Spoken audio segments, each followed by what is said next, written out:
అందరికీ నమస్కారం. నేను మీ సిరిగిరి శ్రీనివాసరావుని, జిల్లా కార్యదర్శి, సత్రంపల్లి నియోజకవర్గం. మనందరికీ తెలిసిన విషయమే, ఆంధ్రప్రదేశ్లో గత వారం 10 రోజులుగా ఈ రాష్ట్రంలో కొన్ని అల్లరి మోకలు చేస్తున్న వికృత చేష్టాలని యావత్ ఆంధ్రప్రదేశ్ మొత్తం చూస్తూ ఉంది.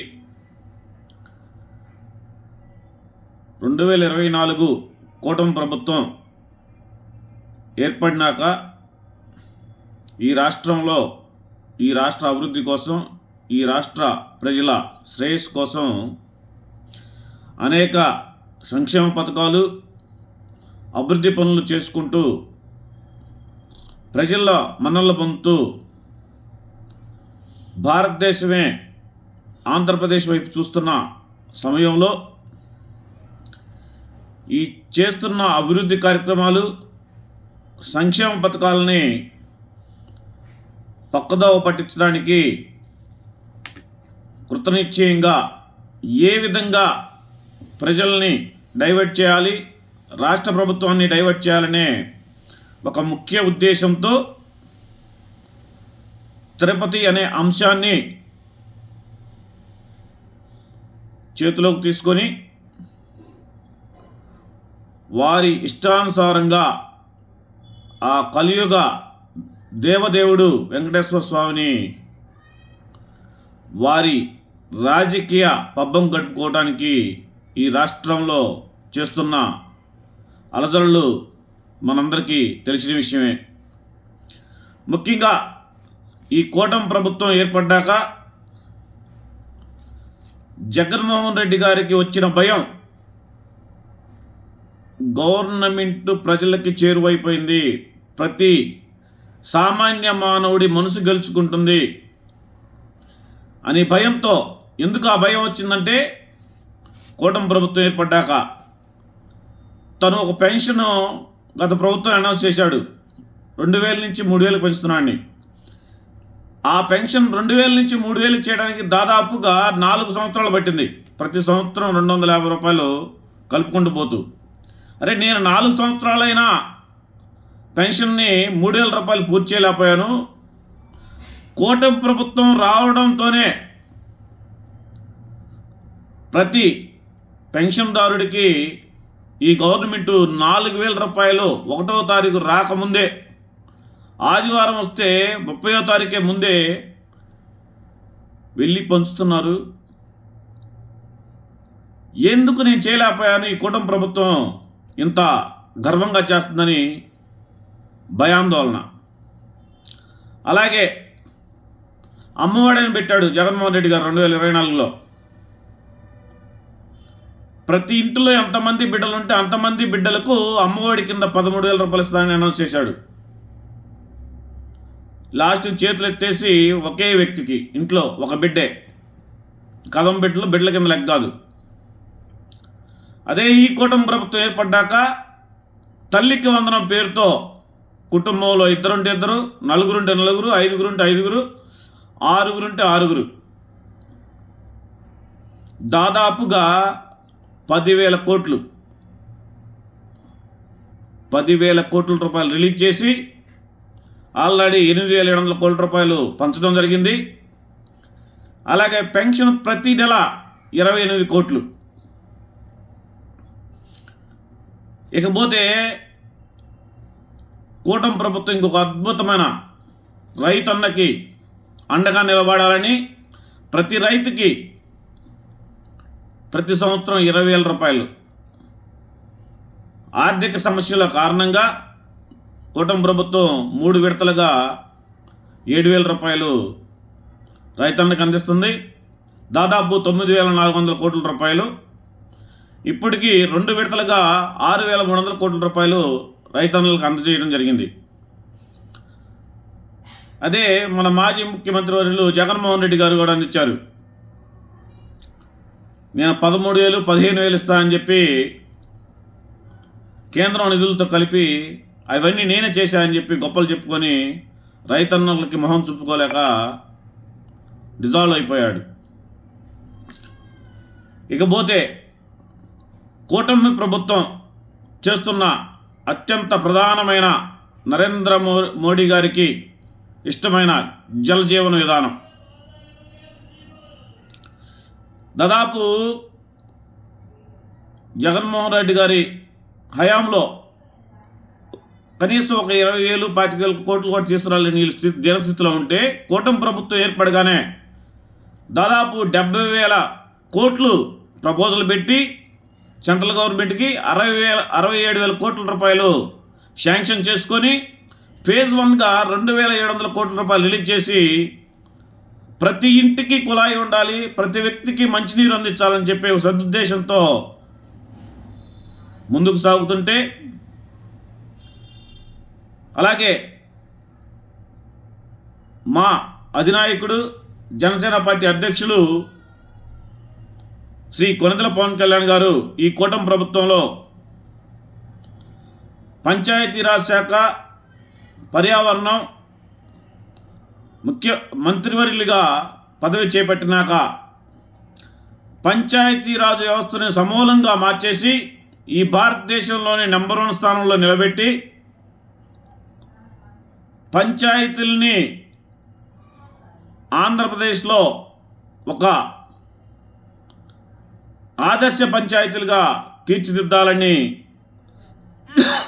దాదాపుగా 2,500 కోట్లు ప్రతినిత్యం అధికారులతో సమావేశాలు ఏర్పరచుకుంటూ ప్రజలకు ఎలా చేరువవ్వాలి, పథకాలు ప్రజల దగ్గరికి ఎలా తీసుకెళ్ళాలి, పంచాయతీరాజ్ వ్యవస్థని ఎలా పటిష్టం చేయాలి, పంచాయతీరాజ్ వ్యవస్థలో పంచాయతీ ప్రెసిడెంట్కి ఉన్న అధికారాలు ఏంటి, ఏ విధంగా వినియోగించుకోవాలి,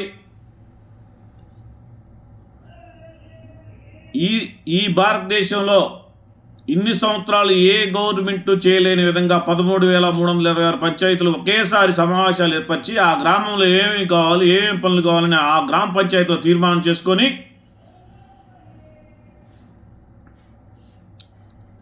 రాష్ట్రాన్ని ముందుకు నడిపిస్తుంటే ఓరవలేని ఈ వైసీపీ శ్రేణులు రీసెంట్గా శాసకి నిధులు సెంట్రల్ గవర్నమెంట్ నుంచి ఒప్పించి శాసకి నిధులు 2,100 కోట్లు తీసుకొచ్చి ఎక్కడైతే రోడ్లు అధ్వానంగా ఉన్నాయో వాటన్నిటికీ కాన్స్టిట్యున్సీ కింతని రిలీజ్ చేసి జగన్మోహన్ రెడ్డి గారి కనీసం ఒక గంప మట్టి ఎక్కడన్నా ఒక గుంత పూడ్చిన పాపన్ పోలా. ఇవాళ ఈ ఆంధ్రప్రదేశ్ రాష్ట్రంలో మీరు ఎక్కడైనా తిరగండి, ఏ పల్లెకైనా పండి, ఏ ఊరికైనా పండి, ఏ నియోజకవర్గానికి పండి, రోడ్డు రవాణా వ్యవస్థ ఎలా తీర్చిదిద్దుతున్నారు, ఏ నాయకుడు చేయలేని సాహసం మన్యం జిల్లాల్లో డోలీ లేని వ్యవస్థను చూడాలని, కనీసం ముఖ్యమంత్రి హోదాలో, సెంట్రల్ మినిస్టర్ హోదాలో కూడా మన్యం జిల్లాలకు వెళ్ళాలంటే వణికిపోతున్న ఈ రోజుల్లో మా నాయకుడు రాష్ట్ర ఉప ముఖ్యమంత్రి వాళ్ళు పవన్ కళ్యాణ్ గారు మన్యం జిల్లాలో వేస్తున్న రోడ్లు కానీ, మన్యం జిల్లాల్లో వెలుగుస్తున్న విద్యుత్తు కాంతులు కానీ ఇవన్నీ తట్టుకోలేకపోతున్నారు. ఒక పకడ్బందీగా ఒక 1/1 పనులన్నీ కార్యక్రమాలు చేసుకుంటూ ప్రజలకి ఏది చేస్తే మంచిది అని ముఖ్య ఉద్దేశంగా పెట్టుకొని ఈ రాష్ట్రం సక్రమంగా పరిపాలిస్తున్న వేళ, అలాగే గ్లోబల్ సమ్మిట్ జరిగింది, మనందరికీ తెలిసిందే. భారతదేశంలో పెట్టుబడులకు సంబంధించి గ్లోబల్ సమ్మిట్ జరిగితే ఒక ఆంధ్రప్రదేశ్ రాష్ట్రానికే 25%, 100%లో 25% ఒక ఆంధ్రప్రదేశ్ రాష్ట్రానికే పెట్టుబడులు వచ్చాయి. అలాగే అమరావతి క్యాపిటల్ శరవేగంతో పనులు జరుగుతూ రాజధానిని నిర్మించుకోబోతున్నాం. ఇకపోతే పోలవరం ప్రాజెక్టు, కనీసం పోలవరం ప్రాజెక్టుని 4-5 సంవత్సరాల్లో చేతులు ఎత్తేసి ఏం చేయలేని దిక్కు చేయలేని స్థితిలో ఉంటే పోయిన గవర్నమెంట్, కూటమి ప్రభుత్వం ఏర్పడగానే దాదాపు ఇప్పుడు 4,000-5,000 కోట్లు ఖర్చు పెట్టి 2027 జూన్లో రైతులకి నీరు అందించాలనే ఉద్దేశంతో పనులు పరిగెత్తిస్తున్నారు. ఇవన్నీ చూసి ఓర్చుకోలేక, ఇవన్నీ చూసి తట్టుకోలేక ప్రజల ఆలోచనని ఎలా మార్చాలి, ప్రభుత్వాన్ని ఎలా డైవర్ట్ చేయాలి, రాష్ట్రంలో ఎలా విధ్వంసాలు చేయాలి, ఎలా అలజడులు సృష్టించాలి, కులం మతం ద్వేషం ప్రాంతాల మధ్య ఎలా చిచ్చు పెట్టాలి, ఏ విధంగా రాజకీయ లబ్ధి పొందాలి, ఏ విధంగా అన్నదమ్ముల మధ్య గొడవ పెట్టాలి, ఏ విధంగా జనాల్ని ఎమ్మెల్యేలని మంత్రుల్ని ఎవరెవరు ఏటికి బానిసలో వాళ్ళని తెలుసుకొని వాళ్ళని ఆ కుట్రలో భాగంగా దాంట్లో దించి ఈ ప్రభుత్వాన్ని నిర్వీర్యం చేయాలనే ఒక అనాలోచిత ఆలోచనని తీసుకొని వారి పార్టీ నడక, వారి పార్టీ అడుగు, వారి పార్టీ ఆలోచన ఎవరు మనశ్శాంతిగా ఉండకూడదు, ఎవరు సంతోషంగా ఉండకూడదు, వాళ్ళ ముఖ్య ధ్యేయమే ఇది. ఈ రాష్ట్రంలో ఇన్ని అభివృద్ధి కార్యక్రమాలు ఇంత వేగవంతంగా 16,500 టీచర్ పోస్టులు, డిఎస్టీ పోస్టులు, రీసెంట్గా పోలీస్ కానిస్టేబుల్ పోస్టులు, ఏంటి ఈ గవర్నమెంట్ ఎందుకు ఇవన్నీ ఎలా చేయగలుగుతుంది, మనం ఎందుకు చేయలేకపోయాము? నిద్రలేని రాత్రులు గడుపుతున్న జగన్మోహన్ రెడ్డి గారు, వారి శ్రేణులు, వారి నాయకులు ప్రజల ఆలోచనలన్నీ మార్చి ఈ ప్రభుత్వం ఇలా చేస్తుందని ఒక ద్వంద్వ వైఖరిని చూపించి ప్రజల ముందు ఏదో లబ్ధి పొందాలని తిరుపతి అంశాన్ని ఒక అస్త్రంగా పట్టుకొని, అసలు పూర్తిగా తిరుపతి విషయంలో ఏం జరిగింది, ఎన్డీటీ రిపోర్ట్ ఏమిచ్చింది, లడ్డూ తయారీలో కొన్ని అవకతవకలు జరుగుతున్నాయి, దీంట్లో జంతు అవశేషాలు ఏవో కలిపినట్టుగా అనుమానం ఉందని ఒక రిపోర్ట్ ఇచ్చింది. వాళ్ళు ఉన్నప్పుడు గవర్నమెంట్లోనే ఇస్తే దాన్ని బయటికి రాకుండా దాచిపెట్టినాయి.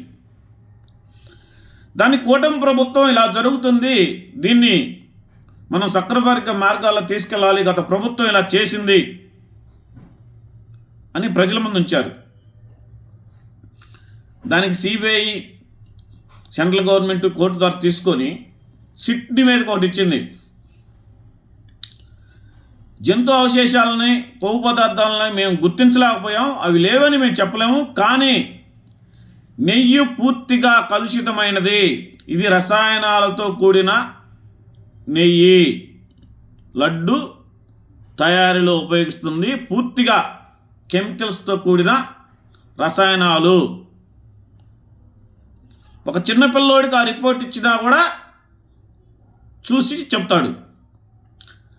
ఇప్పుడు దీన్ని ఎందుకు తొందరపడి జగన్మోహన్ రెడ్డి గారు వాళ్ళ శ్రేణులు ఎందుకు గోల్ చేస్తున్నారంటే, అసలు ఈ టెండర్ వేసింది ఎవరు, ఈ ఆర్డర్లు ఇచ్చింది ఎవరు, ఇతను సప్లై చేస్తుంది ఎవరు, దీని అనుకున్న దొంగలు ఎవరు, వీళ్ళందరినీ గవర్నమెంట్, సెంట్రల్ గవర్నమెంట్ కలిసి బయటికి తెస్తారో అని ఒక భయాందోళనలో సిట్టు కొవ్వు పదార్థాలు లేదండి, ఫ్యాట్ లేదని నిర్ధారించలేము మేము, మా దగ్గర అంత టెక్నాలజీ లేదని చెప్పింది. కానీ రసాయనాలతో కూడిన కెమికల్తో లడ్డు తయారు చేస్తున్నారు, ఇది అత్యంత ప్రమాదకరమైంది. ఇది తోమితే మనం ఎక్కడ దొరికిపోతాము, గవర్నమెంట్ యాక్షన్ తీసుకోకముందే మనం ఏదో ఒక అలజడి చేయాలి. దానికి దేవాలయ ద్రోహులు, దేశ ద్రోహులు అని ఫస్ట్ ఫ్లెక్స్లు కట్టింది తిరుపతిలో, కూటమి ప్రభుత్వం కట్టిందా? మీరు కట్టిన దానికి వ్యతిరేకంగా కూటమి నాయకులు అనుకోండి, టీడీపీ నాయకులు అనుకోండి, కొన్ని ఫ్లెక్స్లు కొన్ని కాన్స్టిట్యున్సీలో జగన్మోహన్ రెడ్డి గారిని, వైసీపీ గవర్నమెంట్ పోయిన గవర్నమెంట్ని ఉద్దేశించి పెట్టడం జరిగింది. వీళ్ళేదో దేవాలయాలకి ఇట్లా జరిగింది, ఈ లేనిపోయిన నిందలేశారని చెప్పి కూటమి ప్రభుత్వం మీద దేవాలయాలు శుద్ధి చేస్తున్నాము. అసలు మీరు దేవాలయాలు శుద్ధి చేయటం ఏంది? మీరు ఎక్కడికి వస్తున్నా ఆ దేవాలయంలో దేవతలు దేవుళ్ళే పారిపోయే పరిస్థితిలో ఉన్నారు. మీ గవర్నమెంట్లో మీ మంత్రులు మాట్లాడిన మాటలు, శ్రీరామచంద్రమూర్తిగా చేయిరిగిపోతే ఇంకో విగ్రహం పెడతాం, ఏమైంది దానికి రాద్ధాంతం ఏంది? కిరీటాలు పోయినట్టే కిరీటాలు పోతే ఇంకోటి చేపిస్తాయి, దానికి రాద్ధాంతాలు ఏంది? మీరు చేసిన దేవాలయాల మీద ఎగిలి చేష్టలన్నీ మీరు మర్చిపోయారా? ఇవన్నీ ప్రజలు గమనించారు, దేవుడు గమనించారు, దైవం గమనించింది. మీకు తగిన చేష్ట చేసి 11 సీట్లకి కూర్చోబెట్టింది.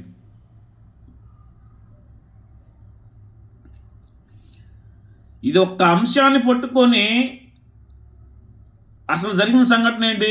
రాంబాబు గారు ఫ్లెక్స్ తీయటానికి వెళ్ళారు, చిన్న సంఘర్షణ జరుగుతున్నాయి, పోలీసులు వెళ్ళిపోతున్నారు, వెళ్తున్నారు. సరే, వాళ్ళు ఏదో నన్ను ప్రేరేపించారు, నేను కోపమా దాదాపు 60 సంవత్సరాలు వచ్చింది, మంత్రిగా చేసావు, 40 సంవత్సరాల నుంచి రాజకీయాల్లో ఉన్నా అని చెబుతున్నావు. మన నోట్లో నుంచి ఎప్పుడన్నా ఒక మాట, మంచి మాట, అశుద్ధం తప్పితే మంచి మాట ఏ రోజైనా గౌరవ ముఖ్యమంత్రి వర్యులను పెట్టుకొని నువ్వు పలక్కోడిని భాష మాట్లాడావు. టీడీపీ శ్రేణులకి, కూటమి నాయకులకి మీరు మాట్లాడిన మాటల మీద వాళ్ళు విభేదించి మీరు క్షమాపణ చెప్పాలని కోరారు. క్షమాపణ చెప్పడంలో కూడా నీ వల్గర్ బుద్ధి,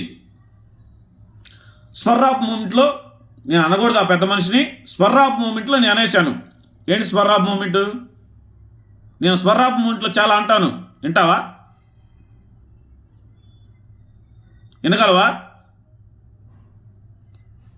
సంఘటన జరిగింది, గౌరవ ముఖ్యమంత్రి వర్యులు గారిని అలా అనకుండా ఉంటే బాగుండేది, నేను ఆవేశంలో అన్నాను అని కూడా చెప్పలా. స్వర్రాప్ మూమెంట్లో నా కుక్క భయపడదు, నా ఇంట్లో కుక్క బయటపడదు, వస్తే ఉద్రేకం. కానీ జనసేన పార్టీ తరఫున ప్రతి ఒక్కళ్ళం మేము ఆ దాడిని ఖండించాం. కూటమిలో ఉన్నా సరే హింస మార్గం మన ధ్యేయం కాదు.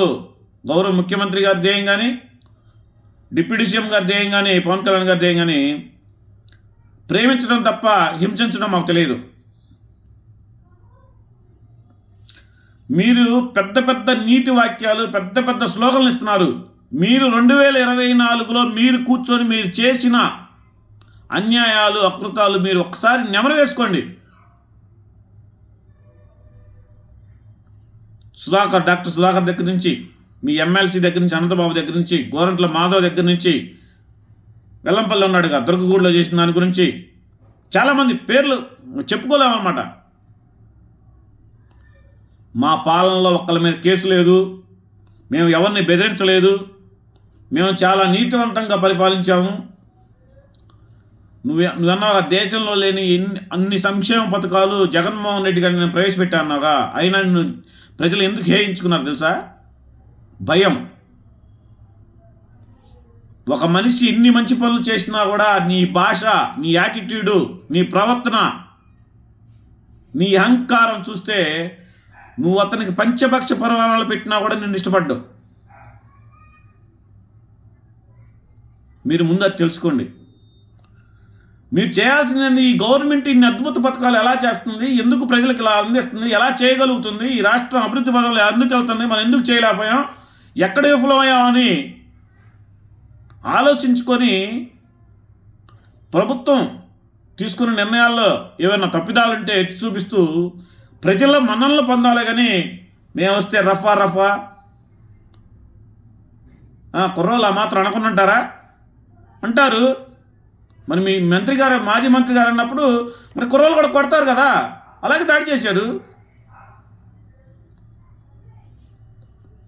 మనుషుల్ని గౌరవంగా పిలవడం చేత కాదు, మర్యాదగా పలకరేయడం చేత కాదు, మీ ఇష్టానుసారంగా మీ ఇష్టం వచ్చినట్లు. మేము ఇంక బాధపడే విషయం ఏంటంటే, మా గవర్నమెంట్లో మేము బాధపడే విషయం ఏంటంటే, మీరు గవర్నమెంట్లో ఉన్న ఏ ప్రోగ్రాం చేయాలన్నా కూడా రేపు ఏదైనా ధర్నా ప్రకటించినా ఎక్కడ చేసినా కూడా మాకు ముందే నోటీసులు వచ్చి ఇళ్ళ ముందు కూర్చునే వాళ్ళు పోలీసులు. మీరు ఇంక పరామర్శ యాత్రలు అంటే జగన్మోహన్ రెడ్డి గారికి వెన్నతో పెట్టిన విద్య అనమాట. ఇలా ఇలా ఇలా ఇలా ఇలా ఇలా అనుకుంటూ పోతూ ఉంటాడు. నలుగురు కనబడ్డ ఇలా ఇలా ఇలా ఇలా ఇలా 7 గంటలు 10 గంటలు సాగిందంట ఉత్తమ పురుషుడిని పలకరియడానికి. గుంటూరు వస్తే 7 గంటలు. నువ్వు ఎక్కడ ఎన్ని గంటలు ఆగావు, ఎవరెవరికి ఇట్ట అనుకుంటా వచ్చావు, జనం రాలేదని ఆపుకుంటా ఎన్ని గంటలకు వచ్చావు? నీ మీడియా పెద్ద ప్రపంచంలా చూపించినా రాష్ట్రంలో ఉన్న ప్రజలందరికీ తెలుసు. సంఘటన జరిగింది, నాయకుడిగా నువ్వు రావాలా, భుజం తట్టాలా, పలకరించాలా, చూడాలా. ఎలా రావాలి నువ్వు? భయభ్రాంతులతోట సైలెన్సర్లు తీసి రోడ్ల మీద నానా యాగి చేసుకుంటూ ప్రజలకు ఇబ్బంది కలిగిస్తా. ఏదైనా సామాన్యుడికి ఇబ్బంది కలిగితే వచ్చావు నువ్వు? ముఖ్యమంత్రిగా ఉన్న రోజు బయటకు వచ్చావు నువ్వు? మనం అందిస్తున్న పథకాలు ప్రజలకు అందుతున్నాయా లేదా, ప్రజలు ఎలా ఉన్నారు, ప్రజల ఆలోచన ఎలా ఉంది, ఈ రాష్ట్రం ఎలా ఉందని చూసావు నువ్వు బయటకు వచ్చి? వెళ్ళావు, చూసావు, పరామర్శించావు. వీళ్ళు చేసిన దాన్ని ఖండించు, నీ ఇష్టం, నోట్లో ఏదొస్తుంది. పవన్ కళ్యాణ్ అనే వ్యక్తి అందుకే కిందకి అధపాతాళానికి. పవన్ కళ్యాణ్ ఒక వ్యక్తి కాదు, ఒక శక్తి. మీలాగా రూపాయికో 10 పైసలకో 50 పైసలకో ఆశపడే వ్యక్తి కాదు. తను తీసుకున్న జీతం కూడా 40 మందికి 5,000 రూపాయల కాడికి పిల్లలకి పంచుతున్నాడు. క్యాంప్ ఆఫీసుని తన ఆఫీసులో పెట్టుకొని సొంత నిధులతో ఆఫీసు నడిపిస్తున్నాడు. ప్రతి రూపాయి ప్రజలకు పంచడం తప్పితే తీసుకునే వ్యక్తి కాదు. మీలాగా ఇండస్ట్రీస్లు, కాంట్రాక్టులు. దేశం తలెత్తి చూస్తుంది మంత్రి పదవి తీసుకున్నాక పవన్ కళ్యాణ్ గారు. గౌరవించడం నేర్చుకోండి, మాట్లాడటం నేర్చుకోండి. కాపులు టైగర్ అంబటి రాంబాబు. కాపులు టైగరా? ఇంకెన్నాళ్ళు ఆడుకుంటారా బాబు కాపుల్ని మీరు? ఎన్ని సంవత్సరాలు ఆడుకుంటారు కాపు కులాన్ని? ఎవరికి అవకాశం వచ్చిన వాళ్ళు. కాపు కులము, కాపులు అందరూ తెలివిగా ప్రవర్తిస్తున్నారు. వాళ్ళకి కొంచెం బుద్ధి వచ్చింది. మాకు తోలుమంది నాయకులు ఉన్నారు, కథసొక్క నాయకులు కాపుల్లో. వాళ్ళకి రాలా ఇంకా. ఎక్కడ భయం చేస్తే ₹1 ఇస్తారు, అక్కడ పోయి భయం చేసే వాళ్ళు చాలామంది ఉన్నారు. ఆ భయం చేసే బ్యాచ్ని పట్టించుకునే వాళ్ళు లేరు. పబ్లిక్గా అంబటి రాంబాబు గారు, నేను వైఎస్ఆర్ గారి కుటుంబానికి విశ్వాసమైన కుక్కని అని చెప్పాడు. వాళ్ళు ఏది చెప్తే అది చేస్తా, వాళ్ళ కుటుంబానికి విశ్వాసపాత్రుడిని. ఇంకేం దానికి ఆయన కాపు కులాన్ని చేసేది? ఆయన మీ కుటుంబానికి విశ్వాసపాత్రుడు, కులానికి కాదు. ఇకపోతే మా రెడ్డి గారు పేరు మార్చుకున్నారు. రాష్ట్రపతి పాలన పెట్టండి ఈ రాష్ట్రంలో. రంగా గారిని చేసినట్టే రాంబాబు గారిని చేయబోతున్నారు. అసలు మీకేంటి ఈ కులంతో పని? ఈ కులమే నాది కాదని బయటికి వెళ్ళిపోయిన వ్యక్తి మళ్ళీ కులం గురించి మాట్లాడుతుంటే మీ అంత పెద్ద వయసుతో మాట్లాడడానికి నాకు కొంచెం చింతనంగా ఉంది. నీ కులంతో పని ఏంటి? ఇకపోతే మా రోజా అక్కయ్య వచ్చింది మళ్ళీ 4 రోజులు గడిచినాక. నేను అన్నీ పరామర్శించి కొంచెం నవ్వుకుంటా లోన వెకిలి చేష్టాలతో తను చెప్పాల్సింది ఏదో చెప్పుకుంటూ, జనసేన పార్టీలో చిల్లర నాయకులు, చిల్లర కార్యకర్తల తిరుపతి దర్శనం టిక్కెట్లు అమ్ముకున్న నువ్వు జనసేన పార్టీ గురించి, జనసేన పార్టీ నాయకుల గురించి, జనసైనికుల గురించి, జనసేన పార్టీ అధ్యక్షుల గురించి మాట్లాడతారా? మీ గురించి మీకు తెలియదా?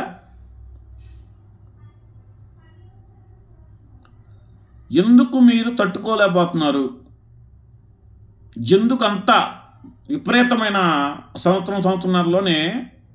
ఎందుకంటే నాకు అర్థమైంది ఏంటంటే, 2024 గవర్నమెంట్ ఏర్పడ్డాక, వైఎస్ఆర్సీపీ గవర్నమెంట్ ఏర్పడ్డాక ఇబ్బడముడిగా చిన్న కార్యకర్త నుంచి పెద్ద కార్యకర్త దాకా ఇబ్బడముడిగా సంపాదించుకున్నారు. వాళ్ళ ఇష్టానుసారంగా ఎక్కడ దొరికితే అక్కడ ఆక్రమించుకోవడం, లాక్కోవడం, దండుకోవడం, విధ్వంసం. గవర్నమెంట్ వచ్చిందిలే మనకెందుకులే అని కొన్నాళ్ళు కాముకున్నారు. ఇప్పుడేం జరుగుతుంది? అరే మొత్తం అసలు మన ఆ సంపాదన అంతా పోయింది, ఇవాళ మన పరిస్థితి ఏంది, తట్టుకోలేకపోతున్నారు. అంత సంపాదించడం వల్ల మనం ఇవాళ ఇళ్ళలో కూర్చోవాలా, మనం ఓర్చుకోలేని తరం.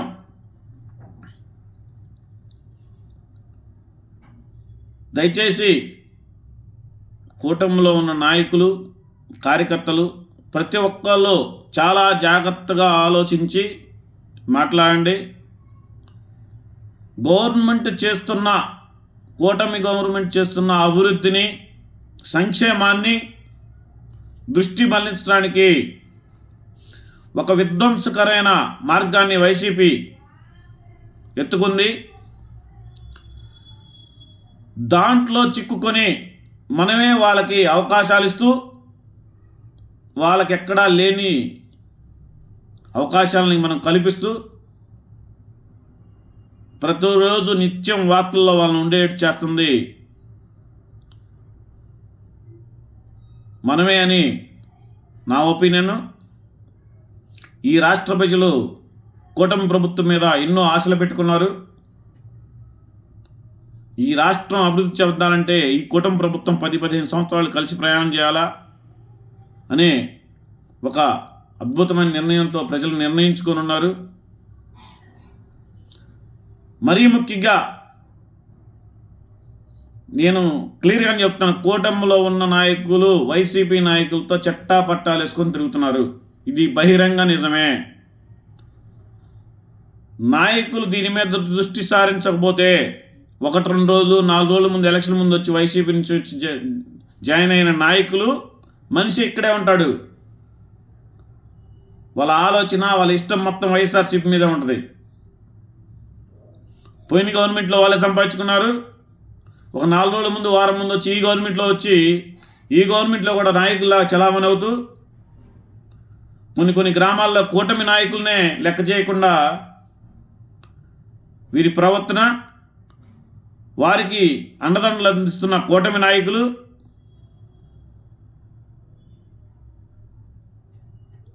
ఇవాళ వైసీపీకి ఇంత అహంకారపూరితం రావటానికి, ఇంత గౌరవం రావటానికి, గర్వం రావటానికి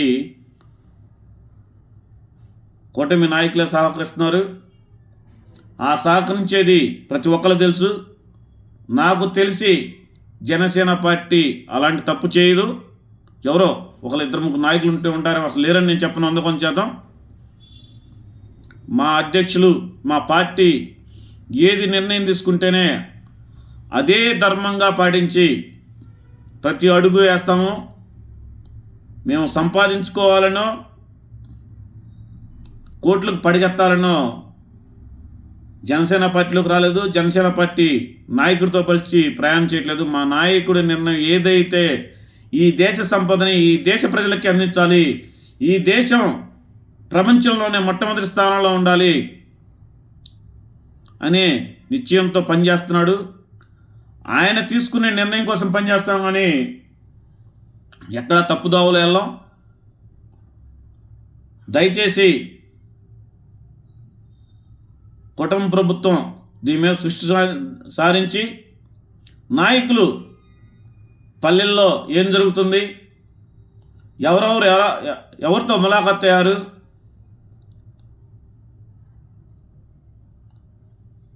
నాయకుల మధ్య ఎలా సఖ్యత ఉంది, ఇవన్నీ సరిచేసుకునే వేళ ఇలాంటివే జరుగుతాయి.